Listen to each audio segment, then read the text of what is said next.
नमस्कार दोस्तों, आप सभी दोस्त का फिर से स्वागत है मेरे YouTube चैनल में। हम संज्ञा पढ़ रहे थे और इसमें हमने व्यक्तिवाचक, जातिवाचक, व्यक्तिवाचक का जातिवाचक में परिवर्तन और जातिवाचक का व्यक्तिवाचक में परिवर्तन ये पढ़ लिया था। आगे हम आज बात करेंगे जातिवाचक संज्ञा के भेद। जातिवाचक संज्ञा के भेद, तो ध्यान रखना, जातिवाचक संज्ञा है उसके भेद आपके दो हैं। एक भेद तो आपका है दैर्घ्यवाचक संज्ञा और दूसरा भेद है जातिवाचक का समूह या समुदायवाचक संज्ञा। समूह या समुदायवाचक संज्ञा। तो हम पहले पढ़ेंगे आपकी जातिवाचक में दैर्घ्यवाचक संज्ञा। दैर्घ्यवाचक संज्ञा पढ़ने से पहले हमें सामान्यतः नाउन के बारे में जानकारी होनी चाहिए। जब हम बात करते हैं इंग्लिश में नाउन आपके अगर हम सामान्य रूप से देखते हैं दो प्रकार के होते हैं। एक तो होता है काउंटेबल नाउन और दूसरा होता है आपका अनकाउंटेबल नाउन। काउंटेबल नाउन और आपका अनकाउंटेबल नाउन। काउंट यानी गणना, गिनती, तो काउंटेबल को हिंदी में कहते हैं गणनीय संज्ञा और अनकाउंटेबल को कहते हैं अगणनीय संज्ञा। गणनीय संज्ञा का मतलब होता है जिसकी गणना की जा सके, जिसकी गणना की जा सके। और अनकाउंटेबल का मतलब होता है जिसकी गणना न की जा सके, जिसकी गणना न की जा सके। तो नाउन सामान्य दो प्रकार के होते हैं, काउंटेबल और अनकाउंटेबल, जिसकी गणना कर सकते हैं और जिसकी गणना नहीं की जा सके। अब दैर्घ्यवाचक संज्ञा में काउंटेबल नाउन आते हैं या आपके अनकाउंटेबल नाउन आते हैं। देखो, जितनी वस्तुएं होती है, पदार्थ होते हैं, वो ऑलमोस्ट दो भागों में डिवाइड होते हैं, काउंटेबल और अनकाउंटेबल। जैसे मैंने कहा, आप बाजार से कुर्सी लेकर आते हो तो कुर्सी काउंटेबल है या अनकाउंटेबल? गिनकर लाते हो, एक कुर्सी, दो कुर्सी, काउंटेबल है। जैसे आपके घर में कमरे होते हैं तो कमरा, एक कमरा, दो कमरा, काउंटेबल है। आपके पास पुस्तक है, एक पुस्तक, दो पुस्तक, 10 पुस्तक, पुस्तक भी क्या है? काउंटेबल है। तो काउंटेबल नाउन में ऐसी वस्तुएं आती है जिसकी आप गिनती कर सकते हो। अनकाउंटेबल का मतलब ऐसी वस्तुएं जिनकी आप गिनती नहीं कर सको। जैसे मान लो आप बाजार से चाय लेके आते हो, चीनी लेके आते हो, दूध लेके आते हो, क्या चाय, चीनी, दूध को आप गिन सकते हो? क्या नहीं गिन सकते। तो ऐसी वस्तुएं जिसको गिना नहीं जा सके वो अनकाउंटेबल नाउन होती है। तो सबसे पहले बात है कि जो दैर्घ्यवाचक संज्ञा है उसमें काउंटेबल नाउन आते हैं या अनकाउंटेबल नाउन। तो ध्यान रखना, दैर्घ्यवाचक संज्ञा में अनकाउंटेबल नाउन आते हैं। तो जिन वस्तुओं की हम गणना नहीं कर सके तो उनका फिर क्या किया जा सकता है? तो ध्यान रखना, जिन वस्तुओं की गणना नहीं की जा सकती है उसकी एक परिमाणात्मक कह दो या मात्रात्मक कह दो। जिन वस्तुओं की गणना नहीं की जा सकती है उसकी एक परिमाणात्मक या मात्रात्मक इकाई होती है। परिमाणात्मक या मात्रात्मक इकाई क्या होती है? किसी वस्तु के बाद में जो इकाई रखते हो, जैसे लीटर है, मिलीलीटर है, किलोग्राम है, बीघा है, ऐसी कई परिमाणात्मक इकाइयां होती है, जैसे लीटर, किलोग्राम, सेंटीमीटर, जमीन आपकी बीघा, सोना आपका तोला आदि। ऐसी वस्तुएं जिनके आप गिन नहीं सकते, उनके आगे आप परिमाणात्मक इकाई लगाते हो, वो आपकी अनकाउंटेबल नाउन होती है। तो ध्यान रखना, द्रव्यवाचक संज्ञा होती है, इसके अंदर कौन सी वस्तुएं आती है? अनकाउंटेबल नाउन आते हैं, अगणनीय संज्ञा।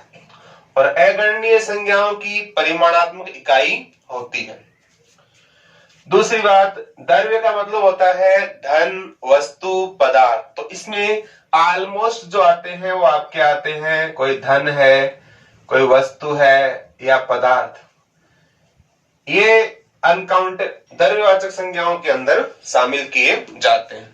और ऑलमोस्ट जो द्रव्यवाचक संज्ञा होती है वो प्राय एक वचन के अंदर होती है। और कैसी संज्ञाएं आती है इसके अंदर? अगणनीय संज्ञाएं। जैसे मान लो लीटर है, लीटर कह दो चाहे मिलीलीटर कह दो। अब लीटर और मिलीलीटर में कौन कौन सी वस्तुएं आती है आपकी? जैसे मान लो आप दूध है, तेल है,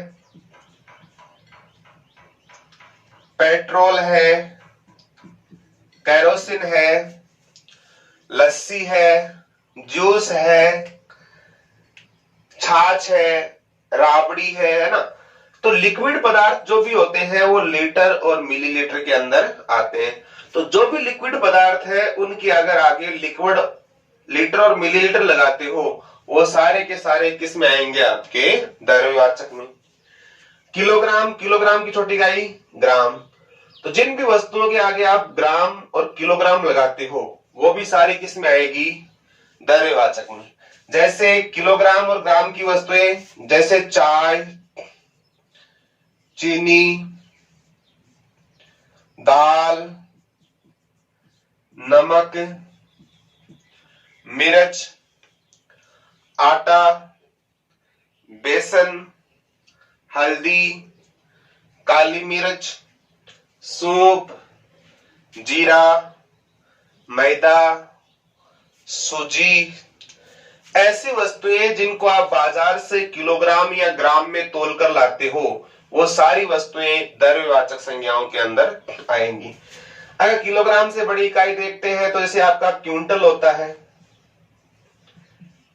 आपका टन है।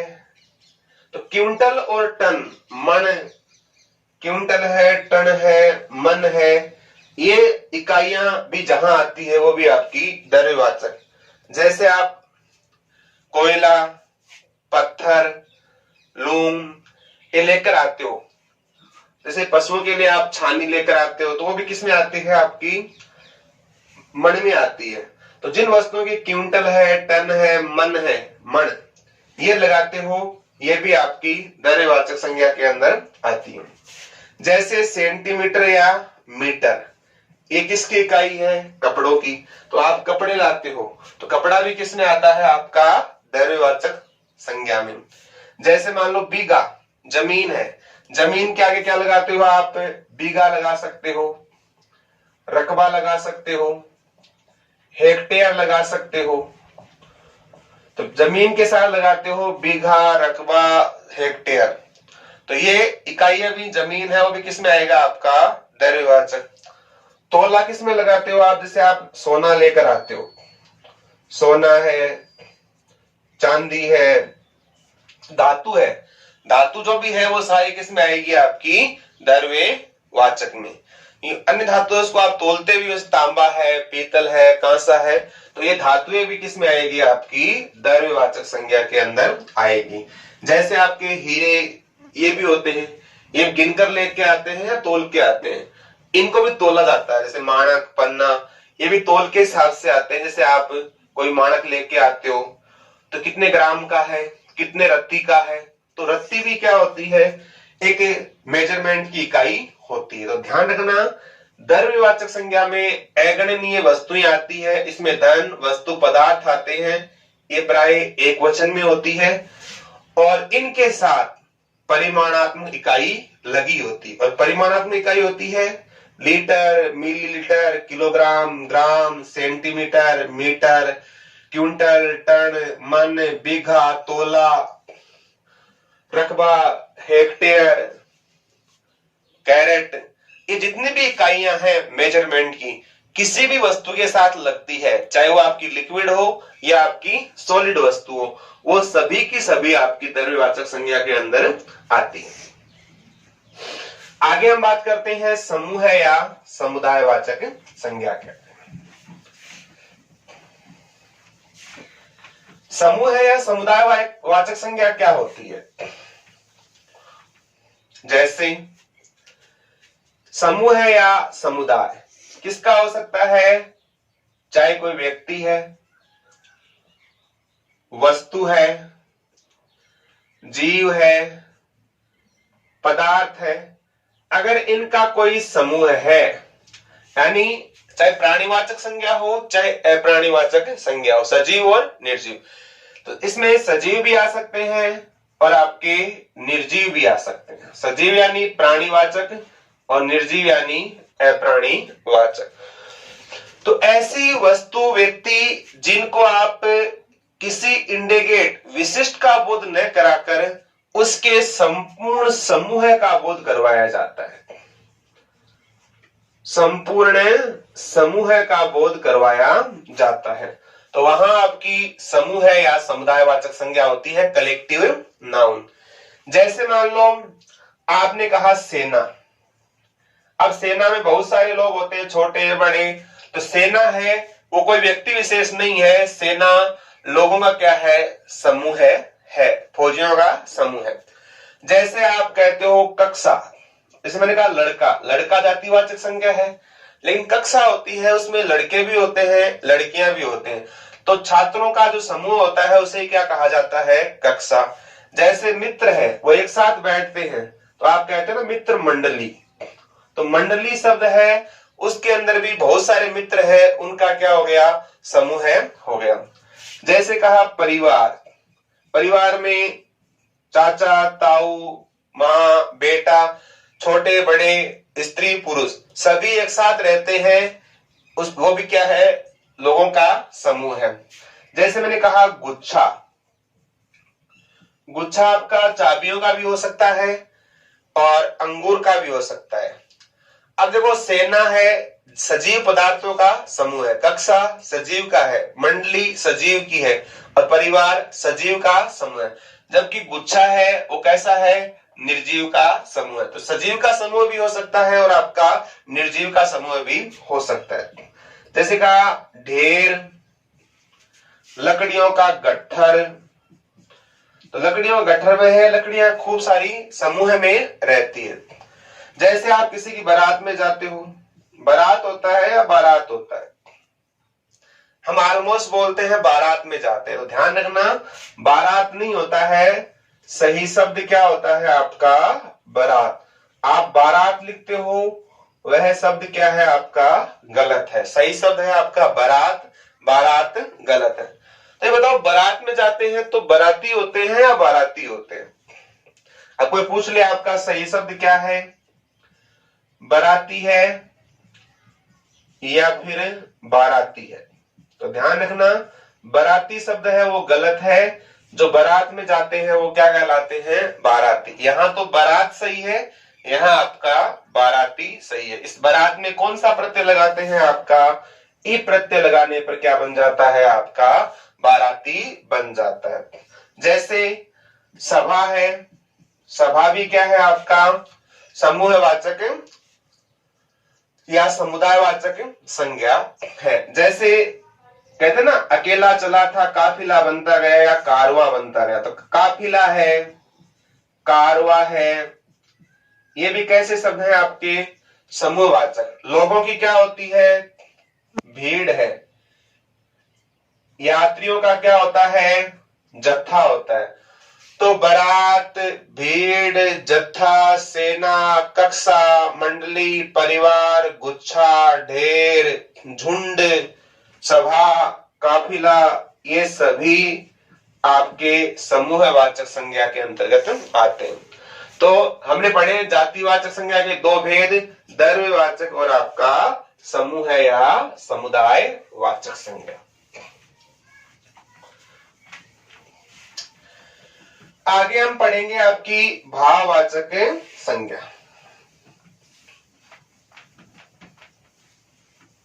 भाववाचक अब्स्ट्रैक्ट नाउन। तो संज्ञा का तीसरा भेद है आपका भाववाचक संज्ञा, अब्स्ट्रैक्ट नाउन। जब मैंने शुरुआत की तो मैंने कहा सामान्यतः पदार्थ दो प्रकार के होते हैं, भौतिक पदार्थ और अभौतिक पदार्थ। भौतिक पदार्थ वे होते हैं जिनको आप देख सकते हो, छू सकते हो, जिनका आकार आदि होता है।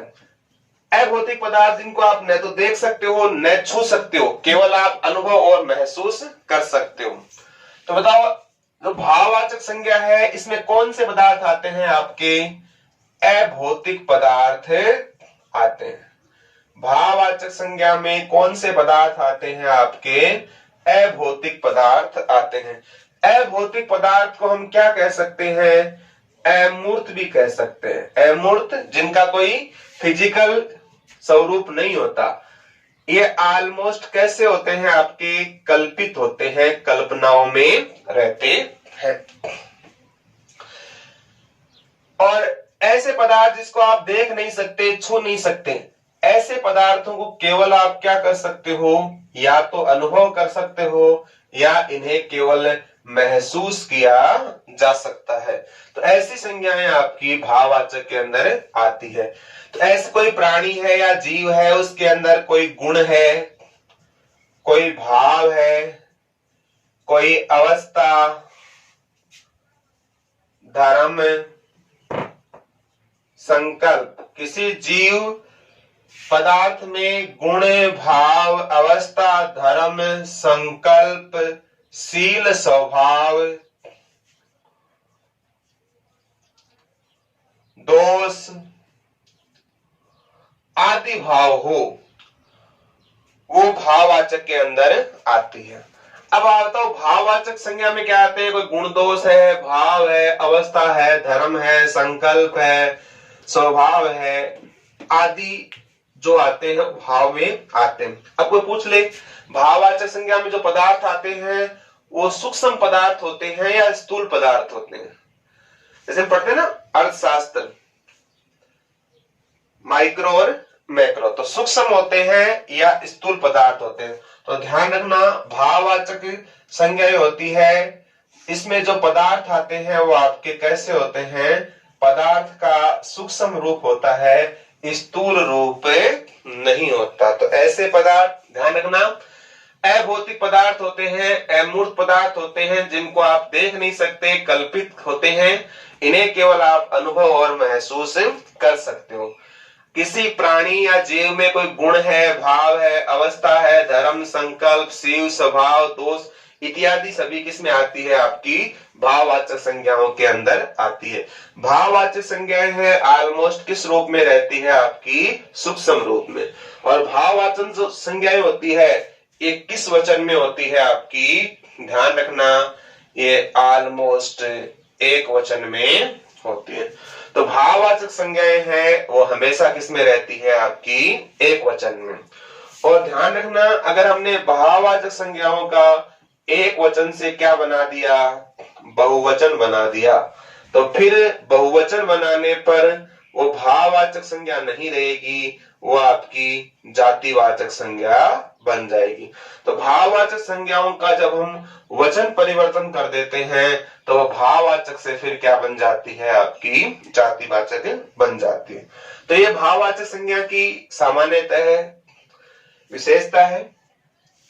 जैसे मैंने आपके सामने सब लिखा प्रेम। अब बताओ प्रेम को आप देख सकते हो क्या? प्रेम कितना बड़ा होता है, आकृति क्या है? नहीं। तो प्रेम का कोई फिजिकल स्वरूप नहीं है, भौतिक स्वरूप नहीं है, इसको आप देख नहीं सकते, कोई व्यक्ति प्रेम करता है तो आप केवल उसे क्या कर सकते हो, अनुभव कर सकते हो या महसूस कर सकते हो। जैसे मैंने कहा मिठास, मिठास देख सकते हो आप कि आम में, आम मीठा है तो मीठा शब्द तो विशेषण है और मिठास क्या है आपका भाववाचक संज्ञा, तो मिठास को भी आप नहीं देख सकते। जैसे आपके सामने शब्द लिखा ईमानदारी, ईमानदारी है, देख सकते हो, नहीं देख सकते। जैसे आपके सामने शब्द है पुरुषत्व, पुरुषत्व को आप देख सकते हो क्या, नहीं देख सकते। जैसे बचपन, बचपन को देख सकते हो क्या आप, नहीं देख सकते। सच्चाई,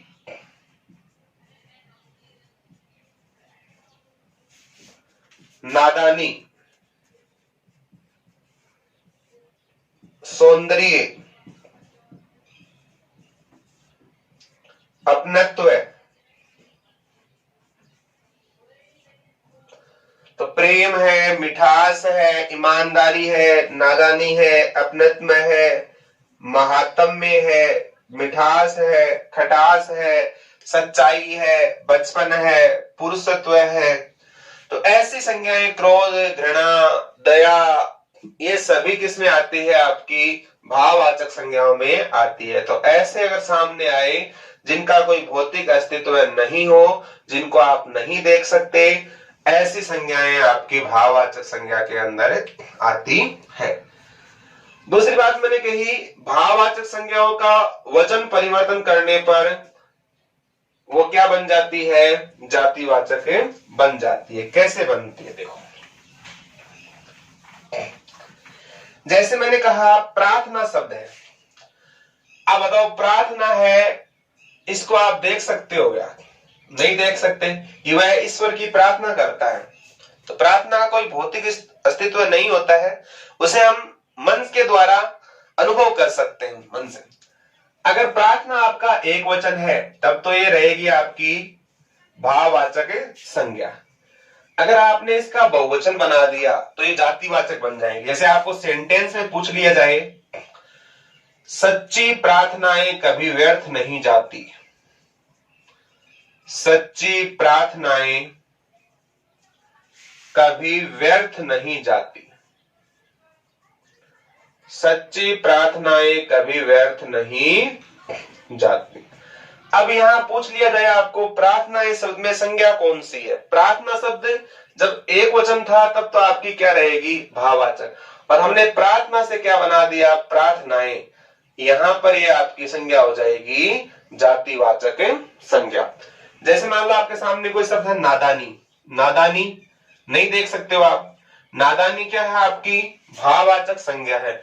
लेकिन अगर आपने सेंटेंस बना दिया, इतनी नादानियां मत करो, इतनी नादानियां मत करो, अब नादानी से आपको क्या बना दिया, नादानियां बना दिया। तो नादानी एक वचन था इसलिए आपकी भाववाचक संज्ञा, और नादानियां बहुवचन बना दिया, क्या बन जाएगी, आपकी जातिवाचक संज्ञा। तो जो भाववाचक संज्ञाएं हैं उनका वचन परिवर्तित कर देते हो तो वो बहुवचन बनाते ही फिर वो जातिवाचक बन जाती है। जैसे आपका शब्द है चालाकी, चालाकी क्या है, एक वचन है, भाववाचक संज्ञा है। अगर आपने चालाकी से बना दिया चालाकियां, तो चालाकियां बनाते ही वो क्या बन जाएगा, आपका जातिवाचक बन जाएगा। बुराई से बुराइयां, दूरी से दूरियां। तो ध्यान रखना, भाववाचक संज्ञाओं का वचन परिवर्तित करने पर वो जातिवाचक बन जाती है। भाववाचक संज्ञा है वो कई प्रकार से बनाई जा सकती है। एग्जाम में अधिकांश जो क्वेश्चन आते हैं वो ऑलमोस्ट भाववाचक संज्ञा से ही आते हैं। एक बार पूछा गया था विश्वास धोखा है, विश्वास शब्द में संज्ञा कौन सी है, प्रश्न पूछ लिया था आपको एग्जाम में, विश्वास धोखा है।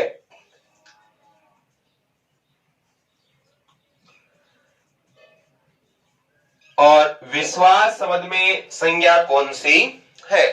विश्वास दो का है। विश्वास को आप देख सकते हो, विश्वास करता है, नहीं देख सकते, अनुभव कर सकते हो। तो विश्वास अनुभव जन्य है, इसलिए आपकी क्या बन जाएगी? भाववाचक संज्ञा बन जाएगी।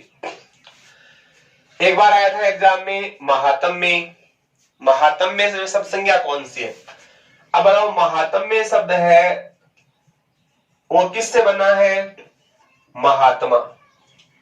महात्मा में कौन सा प्रत्यय है? ये प्रत्यय। तो महात्म्य, महात्मा जाति हो गई, सन्यासी महात्मा। महात्मा से आपने ये लगाया, क्या बन गया? महात्म्य। तो महात्म्य शब्द में संज्ञा कौन सी है आपकी? भाववाचक संज्ञा। एक बार आया था मिठास। तो पूछे हुए क्वेश्चन है एग्जाम के अंदर, तो ऑलमोस्ट एग्जाम में पूछते हैं वो। आप एक बार आया था पशुत्व शब्द में संज्ञा कौन सी है? पशु है, पशु से क्या बन जाएगा आपका? पशुत्व। तो भाववाचक संज्ञा है। अब भाववाचक संज्ञा है वो कई प्रकार से बनाई जा सकती है। विश्वास शब्द में संधि है यण संधि, विश्व प्लस आस। ध्यान रखना, विश्वास किससे बनता है आपका? विश्व प्लस आस से, यण संधि है विश्वास के अंदर। भाववाचक संज्ञा कितने प्रकार से बनाई जा सकती है? तो ऑलमोस्ट 5 प्रकार से भाववाचक संज्ञा बनाई जा सकती है। किस किस से बनाई जा सकती है? एक तो जातिवाचक से क्या बनाई जा सकती है? आपकी भाववाचक संज्ञा बनाई जा सकती है। जातिवाचक से आप क्या बना सकते हो? भाववाचक संज्ञा बना सकते हो। कैसे? जैसे कोई जातिवाचक शब्द है मित्र। मित्र एक जातिवाचक संज्ञा है। मित्र से आपने क्या बना दिया? मित्रता। मित्रता क्या हो जाएगी? भाववाचक। मित्र तो क्या है? जातिवाचक संज्ञा। और मित्रता क्या हो जाएगी आपकी? भाववाचक संज्ञा। शत्रु, शत्रु से क्या बन जाएगा आपका? शत्रुता बन जाएगा। जैसे आपका शब्द है पशु। पशु भी क्या है? जाति है। पशु से आपने क्या बना दिया? पशुत्व। पशुत्व बनाते ही भाववाचक संज्ञा बन जाएगी। जैसे आपका शब्द है लड़का, लड़की। तो लड़का और लड़की भी क्या है? जातिवाचक संज्ञा। और लड़का से आपने क्या बना दिया? लड़कपन। तो लड़कपन बनाते ही क्या बन जाएगा आपका? भाववाचक संज्ञा। जैसे आपका शब्द है शिशु। शिशु क्या है? जातिवाचक संज्ञा। शिशु से आपको क्या बना दिया? शैशव। शैशव अवस्था होती है, तो अवस्था भी किसमें आती है? आपकी भाववाचक संज्ञा के अंदर। जैसे मान लो कोई शब्द है जवान। जवान जातिवाचक संज्ञा है। जवान से बना दिया आपका जवानी, भाववाचक। बूढ़ा है, बूढ़ा से क्या बन जाएगा आपका? बुढ़ापा। जैसे आपका शब्द है गुरु। गुरु से क्या बना दिया? गुरुता। तो जातिवाचक संज्ञा है, उसका स्वरूप चेंज करके उसमें प्रत्यय लगाकर, जैसे यहां क्या लगाया? ता प्रत्यय। यहां आपका त्व प्रत्यय, पन प्रत्यय, यहां ए प्रत्यय, यहां ता प्रत्यय, यहां ई। तो प्रत्यय लगाकर शब्दों के साथ हम उनकी भाववाचक संज्ञा बनाई जा सकती है। तो जो भाववाचक संज्ञा है वो 5 प्रकार से बनाई जा सकती है। एक तो आपकी जातिवाचक से भाववाचक संज्ञा बनाई जा सकती है। सर्वनाम से भी हम भाववाचक संज्ञा बना सकते हैं। दूसरे किस प्रकार से बनाई जा सकती है? आपकी सर्वनाम से भाववाचक संज्ञा। तो अगर आपके सामने कोई सर्वनाम शब्द है तो इस सर्वनाम से भी आप क्या बना सकते हो? भाववाचक संज्ञा बना सकते हो। कैसे? जैसे कोई सर्वनाम शब्द है निज। निज यानी अपना। निज से आपने क्या बना दिया? निजत्व। निज से क्या बन जाएगा आपका? निजत्व। जैसे कोई शब्द है आप। आप भी क्या है? सर्वनाम। और आप से आपने क्या बना दिया? अपनापन। अपनापन बनाते, अपनापन क्या होता है? भाव होता है। जैसे कोई शब्द है सर्व। सर्व से क्या बना दिया आपका? सर्वस्व। जैसे संस्कृत में तो मैं को क्या बोलते हैं? अहम। अहम से क्या बना दिया आपका? अहंकार। तो अहंकार भी क्या होता है आपका भाव। तो सर्वनाम से भी क्या बनाई जा सकती है आपकी भाववाचक संज्ञा बनाई जा सकती है। निज, आप, सर्व और अहम ये आपके क्या है सर्वनाम। और इनसे आपने यहाँ निज में क्या जोड़ दिया त्वय, अपना में पन, सर्व में स्व और अहम में कार। तो प्रत्यय लगाकर सर्वनाम को भी हम क्या किस में कन्वर्ट कर सकते हैं भाववाचक संज्ञाओं में कन्वर्ट कर सकते हैं। विशेषण है उससे भी भाववाचक संज्ञा बनाई जा सकती है। विशेषण से भी हम क्या बना सकते हैं आपकी भाववाचक संज्ञा बना सकते हैं। अगर कोई संज्ञा और सर्वनाम की विशेषता बताने वाला शब्द है विशेषण, तो विशेषण से भी क्या बनाई जा सकती है आपकी भाववाचक संज्ञा बनाई जा सकती है। जैसे मान लो कोई लड़का अच्छा है, तो अच्छा शब्द क्या है आपका विशेषण। अच्छा से आपने क्या बना दिया अच्छाई। जैसे आपका शब्द है मीठा, आम कैसा है मीठा, मीठा क्या हो गया विशेषण। मीठा से आपने क्या बना दिया मिठास, तो मीठा से मिठास बनाते ही क्या बन जाएगा आपका भाववाचक संज्ञा। जैसे शब्द है वीर, वीर से क्या बना दिया आपका वीरता। जैसे शब्द है आपका सुंदर, सुंदर से बना दिया आपका सौंदर्य, सुंदर से सौंदर्य। लाल शब्द है, लाल से क्या बन जाएगा आपका लाली। सुभग, सुभग से क्या बन जाएगा आपका सौभाग्य, सुभग से सौभाग्य। देखो एग्जाम में जो ऑलमोस्ट आता है वो यहीं से पूछते हैं कि निम्न में से किस में भाववाचक संज्ञा है या नहीं। जैसे मान लो आपके सामने ये आ गया, दे दिया एक शब्द ईमानदार, प्रेमी,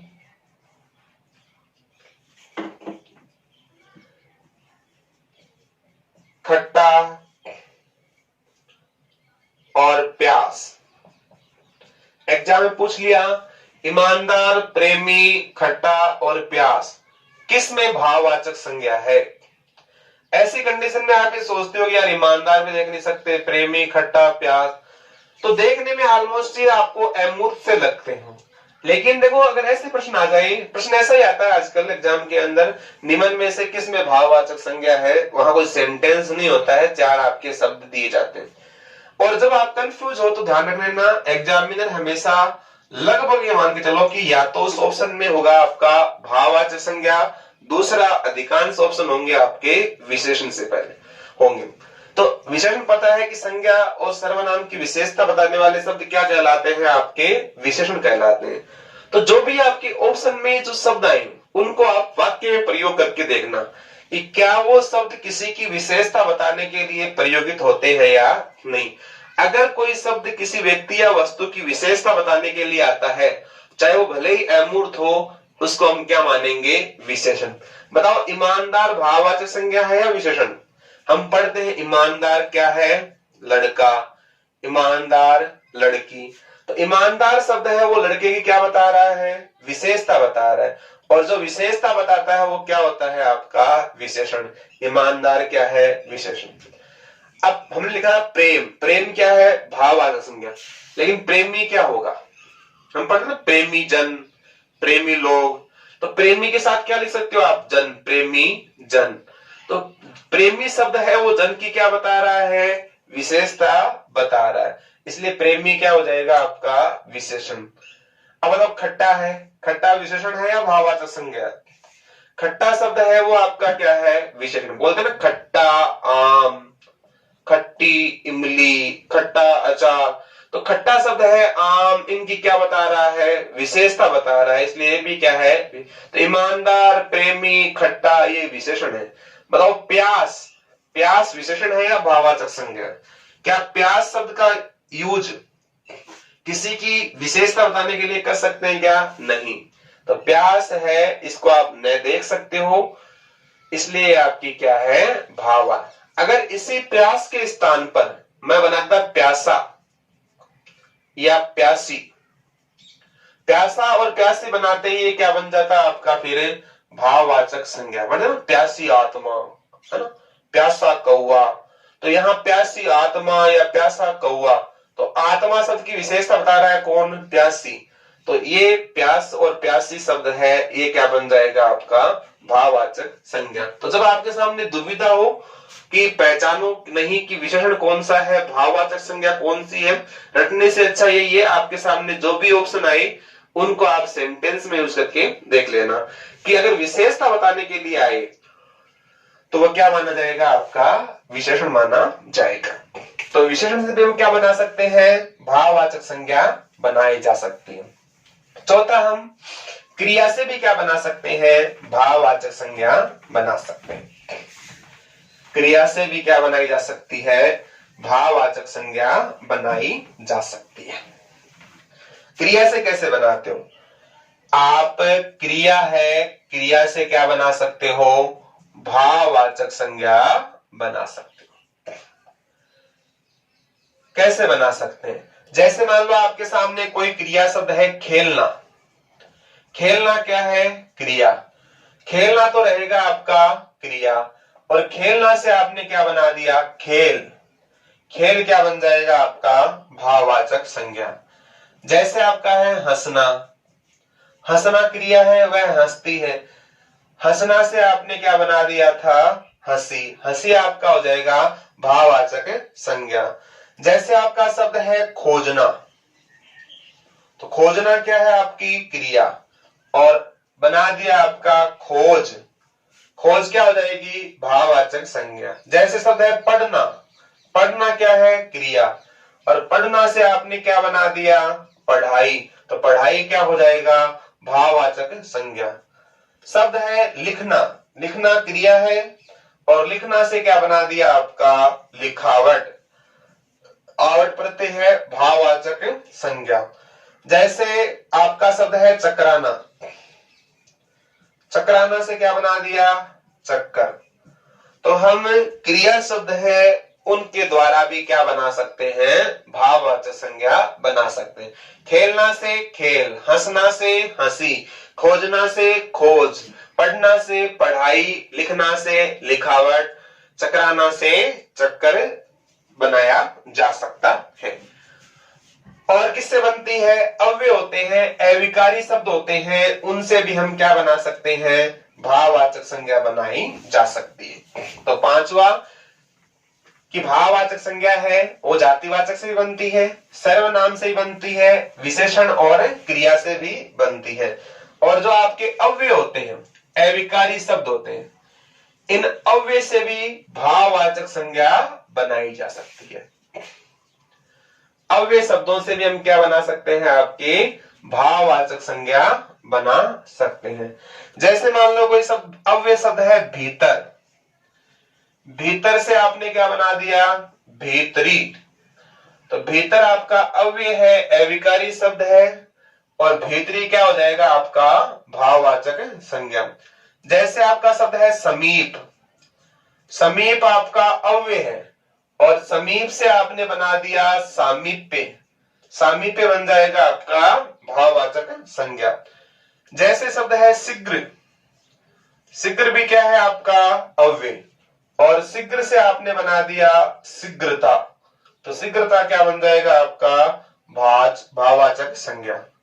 जैसे शब्द है नीचे, नीचे से आपने बना दिया नीचता, नीचता क्या है भाववाचक संज्ञा।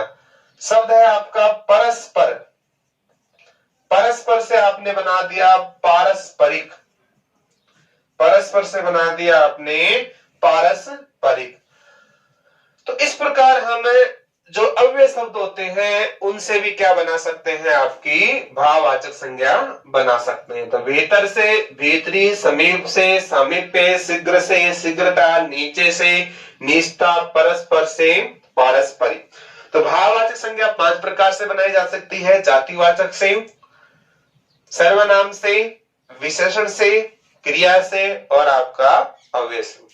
तो ये हमने पढ़ा है आपका संज्ञा के बारे में। तो इसी के साथ आपका संज्ञा टॉपिक है वो कंप्लीट होता है। हम फिर मिलेंगे। अगर आपको अच्छा लगे लाइक करें, शेयर करें, सब्सक्राइब करें। धन्यवाद। जय हिंद, जय भारत।